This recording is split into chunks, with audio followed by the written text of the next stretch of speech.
Today, I'm going to do an after-action report, a brief discussion of gameplay, and if you're lucky, which you are, it's going to be Kilroy Goes to the Movies. I'm going to talk a little bit about Gallipoli. A movie from my youth was kind of inspired me to, research and find out a little bit more about World War I. I really didn't know much about World War I.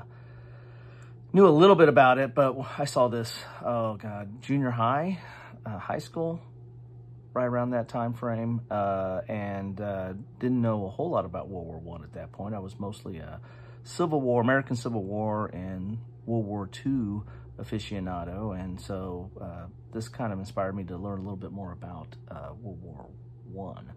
So, but we'll get to that in a second. Let's talk about The Landing Gallipoli 1915. This is a game by Joe Schmidt and published by Catastrophe Games.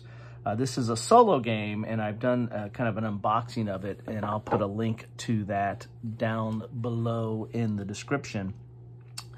But basically, this is how the game ended up, and I lost because I ran out of time. You have 3 rounds, dawn, noon, and dusk, and you have to get to this last piece of terrain and have it cleared of all enemies by the end of the dusk round. And I didn't do that. I ended up having 3 units here, but did not eliminate the sergeant. I got him down to 1 spirit, so I was 1 away. So it came really close, but no cigar. What is it? Close only counts in horseshoes and hand grenades. So, yeah.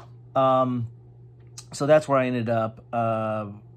Lost quite a bit of units here. Lost 4 Australian and 1 New Zealand unit. And had 1 that was reduced, 1 New Zealand unit that was reduced there at the end. So let's talk a little bit about gameplay. Gameplay is really not that complex. It's really not that complex a game, although I will say the rules are very simple. They're really only, 2.5 pages of rules on this paper, really. The rest of this is kind of game setup and some history and notes. So 2.5 pages, but it's not as clear as I would have liked, given the simplicity of the game. But basically, your unit's going to start off on the boats. You're going to start off with the Australian units. Round 2, so noon phase, the New Zealanders are going to come onto the beach. They're going to land on this beach. But, and so at dawn, you're basically landing your Australian units and your LCPL here and trying to, which is actually the Australian 11th Battalion. So this is your leader here. You're landing them on the beach and then moving them through terrain. All these terrain are randomly set up, and I got a pretty favorable terrain setup. There are worse terrain, and I'll talk about what that means in the box, but you randomly set up 6 terrain and put them face down. The only thing that's revealed is the boats and the beach. And on your turn, you can do really 1 of 3 actions. You're going to have 3 actions that you can do on your turn, and each turn has 4 phases. So that's kind of the little bit of the complexity, or the rules is not as clear here. But you have 3 rounds. Rounds are dawn, noon, and dusk. Each round has 4 turns. And on the turn, you have your Anzac phase, your Ottoman phase, your close combat phase, and your journal phase. In your Anzac phase, you get 3 actions on your Anzac phase. So you get 3 actions on your Anzac phase. So basically, a round is going to have 12 actions, if my math is correct, right? And I wasn't playing it exactly correct when I started out, but I eventually got to the point of playing it correct, and I still lost, right? So your actions that you can do are let's start with the easy ones. First, you can rally. So anybody who is, reduced, or what's the term here, is that they are unnerved. If they're unnerved, you can try to rally them. So on a 2+, and there can't be any enemy present, but if on a 2+, you flip them back over to the ready side.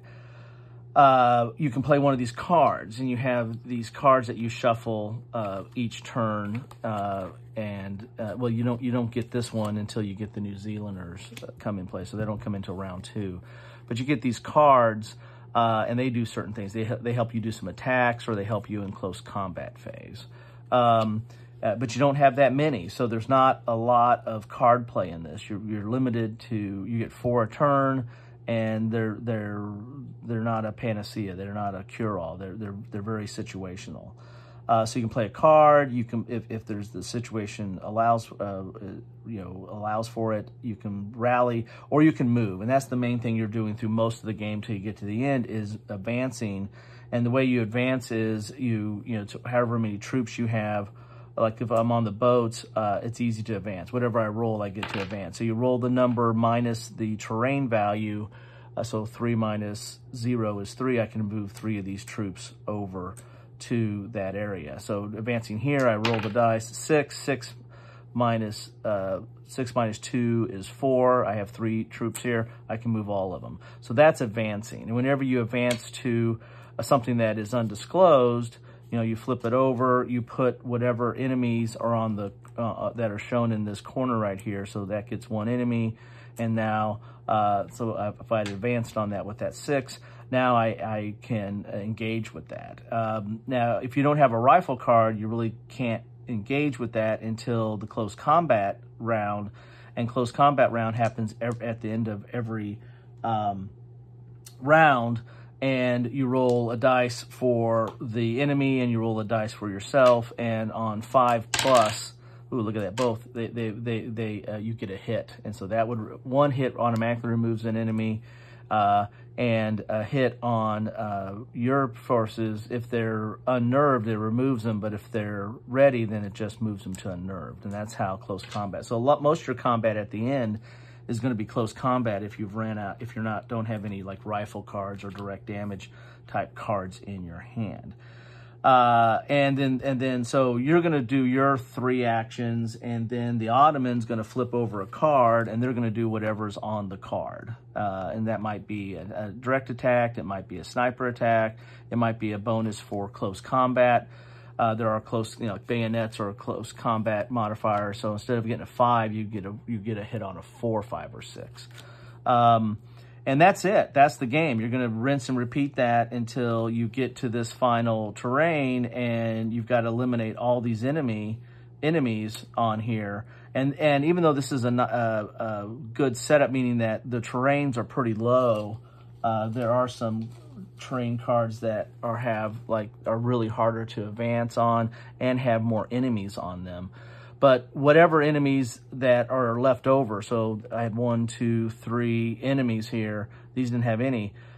Those 3 were eliminated, but so the rest of these stack goes on here along with the sergeant on the final thing. So you kind of ignore that, whatever that whatever that indication is for putting enemies. You get all the enemies on here. So that makes this the final terrain very, very tough to take over. So that's the game in the nutshell. I mean, I don't know if you can really, you might be able to play the game based on those descriptions, but, I'd read the rules, and you have to read the rules a couple of times because, anyway, it just didn't flow as easily as I had hoped it. But it's not a complex game, and it's easy to play and then set up again and try it again because there's not a lot of moving parts. You just got to randomize these terrains again. So, do I recommend this game? Yeah, I'd play. I mean, it's a nice, lightweight, solitaire war game that does have some tough decisions in it. But as I said, it kind of bogs down at the end with unless I'm playing it wrong, where you're really just left with if you don't have the right cards, you're just left with close combat, and that's kind of a slog at the end there. And so, I mean, I got close, but I just didn't have enough to take it over to go over the top. So that is The Landing Gallipoli 1915 by Joe Schmidt. Now, Gallipoli, the movie, why is this related? Well, this deals with the Gallipoli landing. This is actually a good movie. I still have it. I've watched it several times over the years, and I picked this up out of, I think I got this out of the bargain bin. I'm apt to get stuff out of the bargain bin from time to time.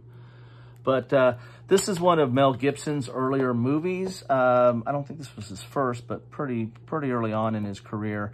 And it tells the story of two friends that were kind of opponents, competitors in racing. They were in Australia and were runners, and they both go to World War I. They get part of this Australian expeditionary force that goes to Gallipoli as part of the Gallipoli landings, which was Winston Churchill's brainchild, and it shows, it's really more about their story, but it gets into a little bit of what it was to be during these landings and the trenches and the Ottomans with the machine guns and how vicious that was, and it has, I don't want to spoil the movie. You haven't seen it. It's a really old movie, but I don't want to spoil it if you haven't seen it. But, their running comes into play, and getting messages and trying to last minute,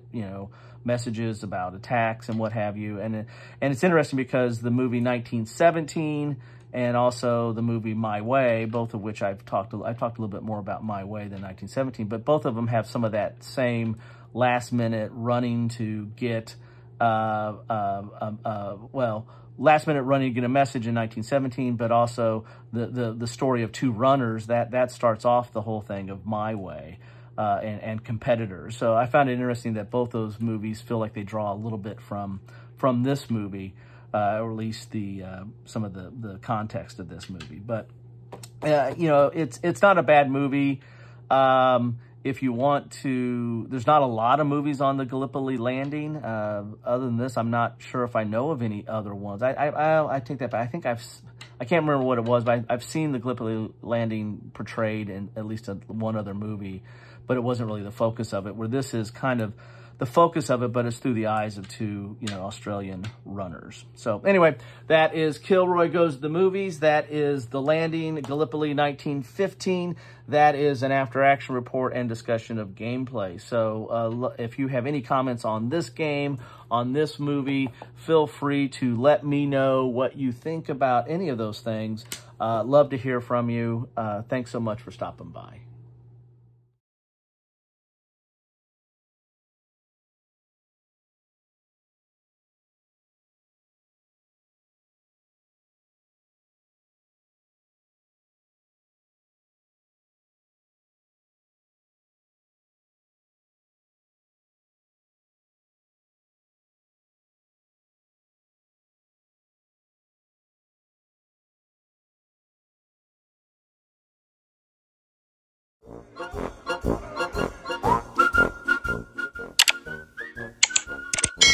Thanks for watching.